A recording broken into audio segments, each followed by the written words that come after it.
Hello दोस्तों, the defence cafe में आपका स्वागत है। दोस्तों, आपके हेडिंग से पता चल रहा है कि अपना जो चैप्टर है वो सिंधु घाटी सभ्यता वाला चैप्टर है और सिंधु घाटी सभ्यता के बारे में मैंने आपको 2 वीडियो बना चुका हूं और शुरुआती परिचय में आपको दे चुका हूं। दोस्तों, सिंधु घाटी सभ्यता में आगे वाला जो चैप्टर लेके चलता हूं वो भी मोहनजोदड़ो वाला है और मोहनजोदड़ो के बारे में कुछ मैंने आपको शुरुआत करवा दी थी। अब मोहनजोदड़ो से क्या क्या मिला है, किस लिए प्रसिद्ध है, तो उनके बारे में अपन चर्चा करते हैं। दोस्तों, सिंधु घाटी सभ्यता मैंने आपको बताया था भाई मोहनजोदड़ो कौन सा हो जाएगा, मोहनजोदड़ो हो जाएगा। सिंधु घाटी सभ्यता में आपको मैंने मोहनजोदड़ो के बारे में बताया था। तो दोस्तों, मोहनजोदड़ो के बारे में बता दिया कि भाई पाकिस्तान में है, सिंधु नदी के किनारे 1922 में खोज हुई थी। किसने की थी? राखालदास बंदरजी ने की थी, ठीक है ना। और ये आपको याद रखना, इसकी खोज किसने की थी, तो खोज के बारे में आप याद रखना। इसकी खोज की थी 1922 में, 1922 में। और जो राखालदास बंदरजी है, किसने की थी? राखालदास बंदरजी। और राखालदास बंदरजी ने और इसकी क्या की थी दोस्तों, आपको याद रखना, खोज की थी, ठीक है। फिर मैंने आपको बताया था कि भाई सिंधु घाटी का जो सबसे बड़ा नगर है, जो सबसे प्राचीन नगर है, ये मोहनजोदड़ो था, ठीक है। ये मोहनजोदड़ो था। और इसका शाब्दिक अर्थ क्या है, तो शाब्दिक अर्थ क्या बताया, तो दोस्तों इसका शाब्दिक है मुर्दों या मर्दकों का टीला, मुर्दों या मर्दकों का टीला, ठीक है। तो दोस्तों, मोहनजोदड़ो के बारे में आप याद रखना, ये सिंधु घाटी सभ्यता का सबसे बड़ा नगर था और ये सबसे प्राचीन नगर, ठीक है ना। तो आपको याद रखना, सब सिंधु घाटी सभ्यता का सबसे बड़ा नगर और सबसे प्राचीन नगर कौन सा है, तो दोस्तों आपको याद रखना मोहनजोदड़ो था, ठीक है ना। और इनसे क्या क्या मिले दोस्तों, इनके बारे में आप चर्चा करते हैं। तो मोहनजोदड़ो दोस्तों 2 बड़ी इमारतें मिली है, 2 बड़ी इमारतें मिली है मोहनजोदड़ो से। और वो 2 बड़ी इमारतें कौन कौन सी है, तो दोस्तों वो आप याद रखना। एक का तो नाम है, एक तो मन है विशाल स्नानागार। क्या मिला है? विशाल जो स्नानागार मिला है। और विशाल क्या मिला है? विशाल स्नानागार। और ये आपको याद रखना दोस्तों, ये इमारत मिली है। और ये सिंधु घाटी सभ्यता की सबसे बड़ी इमारत है दोस्तों, ये सिंधु घाटी सभ्यता की सबसे बड़ी इमारत है। ये सिंधु घाटी सभ्यता की सबसे बड़ी इमारत है जो हमें विशाल स्नानागार मिला है। ये सिंधु घाटी सभ्यता सबसे बड़ी इमारत है, ठीक है ना।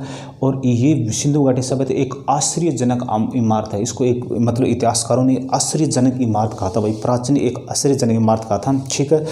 और ये सबसे बड़ी भी है और प्रमुख सार्वजनिक इमारत है। प्रमुख सार्वजनिक इमारत भी कौन है दोस्तों? प्रमुख जो सार्वजनिक जो इमारत है ना, और ये भी कौन से है, तो ये भी आपको याद रखना, ये विशाल स्नानागार है।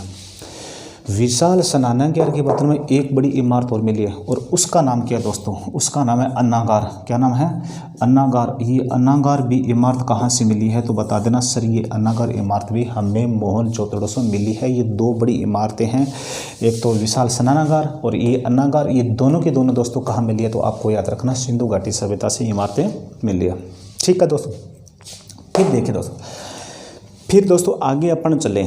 आगे अगर अपन देखिए भाई, जो सिंधु घाटी सभ्यता में जो मोहनजोदड़ो की तरह हमें क्या मिले, तो मोहनजोदड़ो दोस्तों आपको याद रखना है, यहाँ से मोहरे मिली है। क्या मिले हैं? मोहरे।